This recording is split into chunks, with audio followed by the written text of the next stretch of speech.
I rise to speak to the second reading of the bill.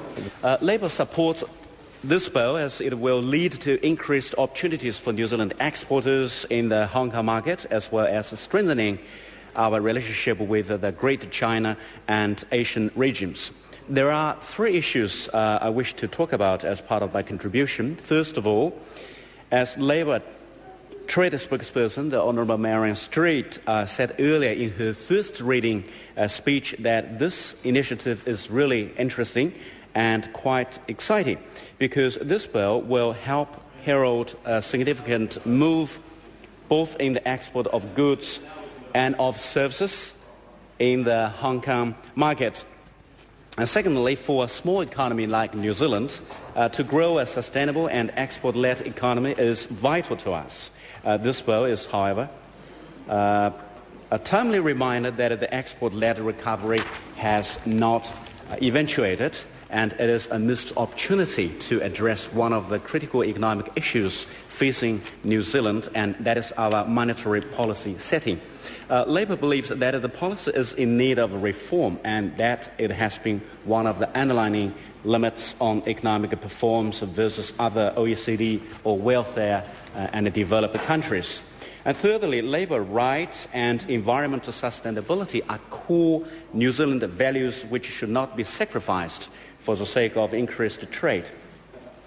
When undertaking negotiations, they needed to be held high on the agenda. And after reading the speech note of CTU President Helen Kelly on the relevant issues in July this year, has just reinforced my such position. I have recently posted an article on the Labour MP's blog Red Alert. I said that on our regular weekly radio show, Minister of Ethnic Affairs and I receive questions and messages from the Chinese constituency. Answering some of the questions, the Honourable Pence once said that exports had decreased in labour and have increased since National came into office.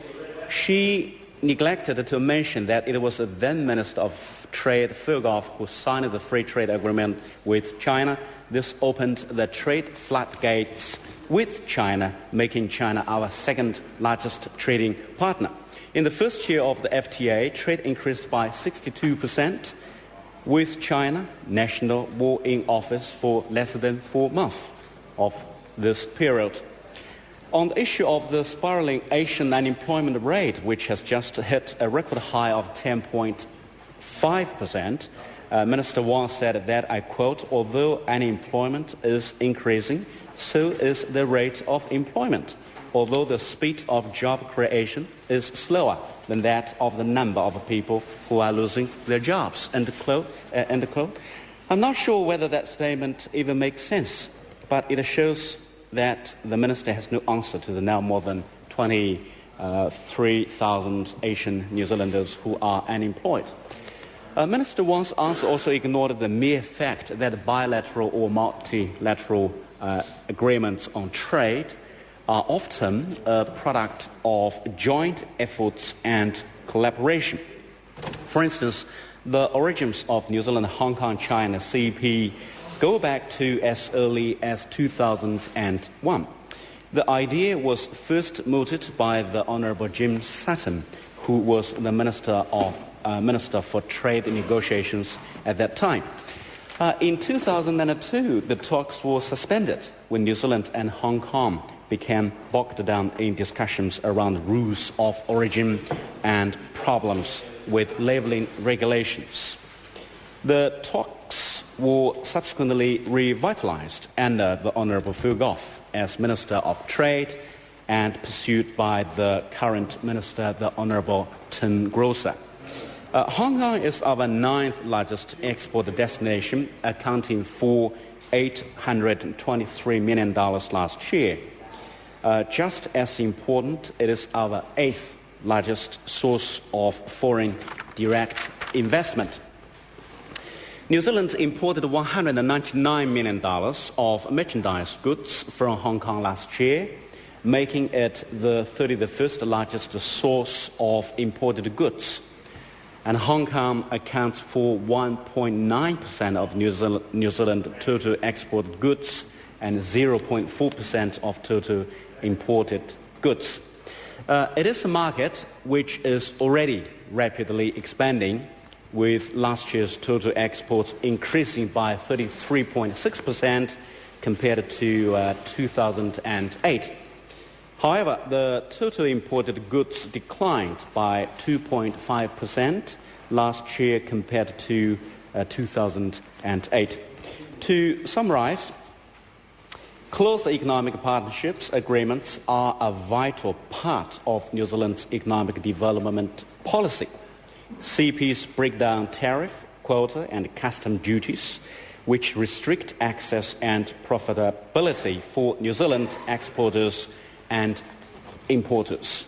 CEPs lead to increased exports and imports and the potential for added wealth to both countries.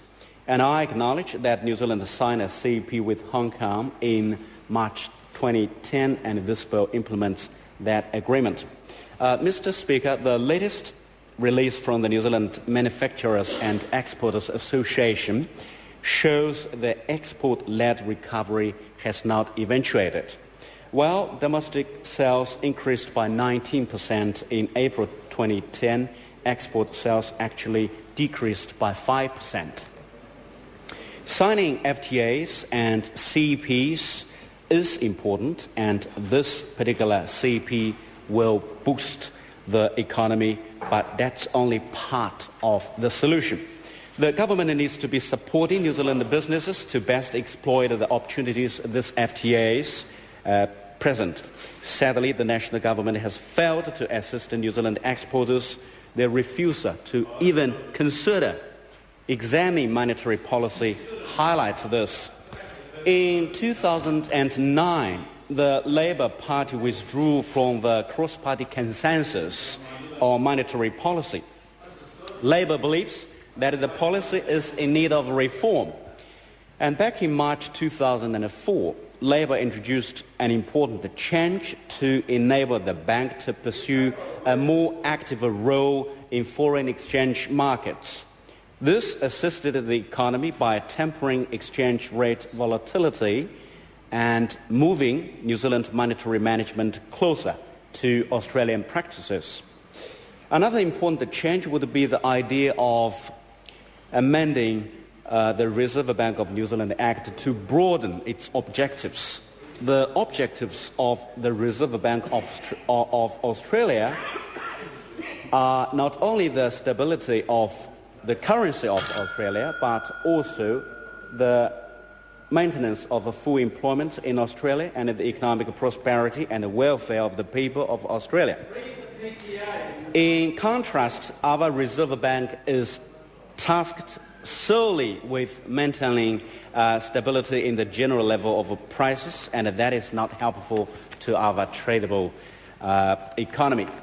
Mr. Speaker, while FTAs and CEPs come with undoubted benefits, we must not ignore that for some businesses and sectors, they can cause harm. This CEP has been evaluated as having a low negative impact on New Zealand business, largely because Hong Kong specializes in services rather than cheap manufactured goods, which could undercut local businesses. New Zealand manufacturers of footwear, textiles, etc. are most at risk from FTAs and CEPs, and I'm very glad this CEP has given those sectors the longest phase-out period of tariffs to allow them time to adjust. I reiterate that labour rights and environmental sustainability are core New Zealand values which shouldn't be sacrificed for the sake of increased trade. When undertaking negotiations, they need to be held high on the agenda. Thank you very much. The question is that the motion be agreed to. Those of that opinion will say aye. Aye. Contrary, no. The ayes have it. Tariff, New Zealand, Hong Kong, China, closer economic... Is this a point of order? Well, if that's what the member wants, I'm bound to do